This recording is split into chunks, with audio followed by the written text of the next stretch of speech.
భారీ వర్షాలు ఈదురుగాలులతో ఏపీలో పంటలు తీవ్రంగా దెబ్బతిన్నాయి. కోత కంకి దశలో ఉన్న పంటలు నేలవాలాయి. రైతులకు తీరని నష్టాన్నే మిగిల్చాయి.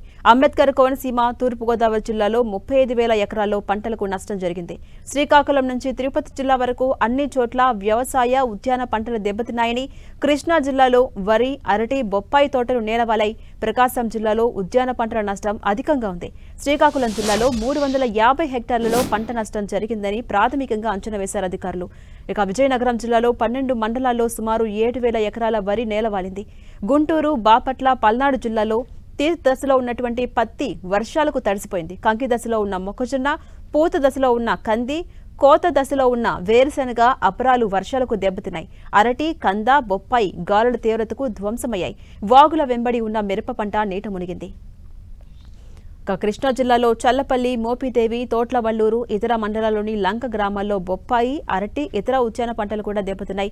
875 హెక్టార్స్లో వరి, 107 హెక్టార్స్లో మినుము పంటలు దెబ్బతిన్నట్టుగా ప్రాథమికంగా అంచనా వేశారు.